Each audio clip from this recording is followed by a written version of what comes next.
రే శ్రీనివాస కార్తీక మహాపురాణము 18వ రోజు. ఓ మునిచంద్ర, మీ దర్శనం వలన ధన్యుడనైతిని. సంశయములు తీరినట్లు జ్ఞానోపదేశము చేసితిరి. నేటి నుండి మీ శిష్యుడనైతిని. తండ్రి, గురువు, అన్న, దైవము సమస్తము మీరే. నా పూర్వ పుణ్య ఫలితం వలనే కదా మీ బోటి పుణ్యపురుషుల సాంగత్యము తటస్థించెను. లేనిచో నేను మహాపాపినై మహారణ్యంలో ఒక మొద్దుబారిన చెట్టునై ఉండగా తమ కృప వలననే నాకు మోక్షము కలిగినది కదా. మీ దర్శన భాగ్యము లేని ఎడల ఈ కీకారణ్యంలో తరతరాలుగా చెట్టు రూపంలో ఉండవలసినదే కదా. అట్టి నేనెక్కడా, మీ దర్శన భాగ్యం ఎక్కడా, నాకు సద్గతి ఎక్కడా, పుణ్య ఫలప్రదాయగు ఈ కార్తీక మాసం ఎక్కడ, పాపాత్ముడనగు నేనెక్కడ, ఈ విష్ణు ఆలయమునందు ప్రవేశించుట ఎక్కడ. ఇవి అన్నీను దైవికముగా ఘటనలు తప్ప మరొకటి కాదు. కాన నన్ను తమ శిష్యునిగా పరిగ్రహించి సత్కర్మలను మానవుడు ఎట్లా అనుసరించవలేనో దాని ఫలమెట్టిదో విశదీకరింపుమని ప్రార్థించెను. ఓ ధనలోభ, నీవడిగిన ప్రశ్నలన్నీ మంచివి, అవి అందరికీ ఉపయోగమైనవే. కావున వివరించదను, శ్రద్ధగా ఆలకింపుము.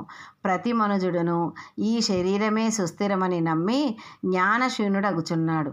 ఈ భేదము శరీరమునకే గాని ఆత్మకు లేదు. అట్టి ఆత్మ జ్ఞానము కలుగుటకే సత్కర్మలు చేయవలెనని సకల శాస్త్రములు ఘోషించుచున్నవి. సత్కర్మనాచరించి వాటి ఫలము పరమేశ్వరార్పితము వనర్చిన జ్ఞానము కలుగును. మానవుడే జాతివాడో ఎటువంటి కర్మలు ఆచరించవలెనో తెలుసుకొని అటువంటివి ఆచరింపవలెను. బ్రాహ్మణుడు అరుణోదయ స్నానము చెయ్యక సత్కర్మలు ఆచరించను వ్యర్థమగును.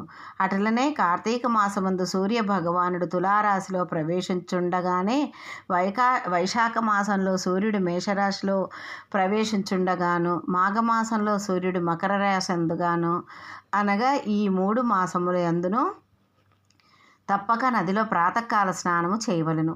అటులనే స్నానములు ఆచరించి దేవార్చన చేసినడల తప్పక వైకుంఠ ప్రాప్తి కలుగును.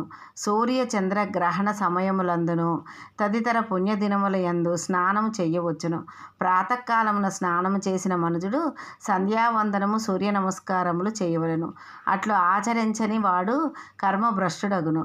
కార్తీక మాసమందు అరుణోదయ స్నానం ఆచరించిన వారికి చతుర్విధ పురుషార్థములు సిద్ధించును.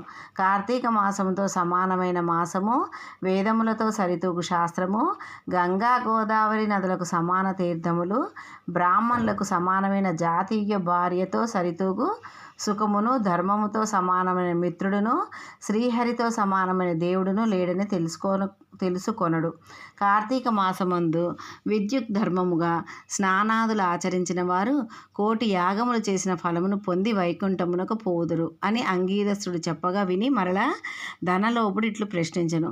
ఓ మునిశ్రేష్ఠ, చాతుర్మాస్య వ్రతమని చెప్పితిరే, ఏ కారణం చేత దానిని ఆచరించవలెను? ఇది ఎవరికైనా ఈ నీ వ్రతమును ఆచరించి ఉన్నారా? ఆ వ్రతము యొక్క ఫలితమేమి, విధానం ఎట్టిది? సువిస్తరముగా విశదీకరింపమని కోరెను. అందులకు అంగీరసుడు ఇట్లు చెప్పెను. ఓయి వినుము. చాతుర్మాస్య వ్రతం అనగా శ్రీ మహావిష్ణువు మహాలక్ష్మితో ఆషాఢ శుద్ధ ఏకాదశి దినమున పాల సముద్రమున శేషుని పాన్పుపై శయనించి కార్తీక శుద్ధ ఏకాదశి నాడు నిద్ర నుండి లేచును. ఆ 4 మాసములకే చాతుర్మాస్యం అని పేరు. అనగా ఆషాఢ శుద్ధ ఏకాదశి శయన ఏకాదశి అనియు, కార్తీక శుద్ధ ఏకాదశి ఉత్తాన ఏకాదశి అనియు ఈ వ్రతమునకు చాతుర్మాస్య వ్రతమని పేర్లు. ఈ 4 మాసములలో శ్రీహరి ప్రీతి కొరకు స్నాన, దాన, జప, తపాది సత్కార్యాలు చేసిన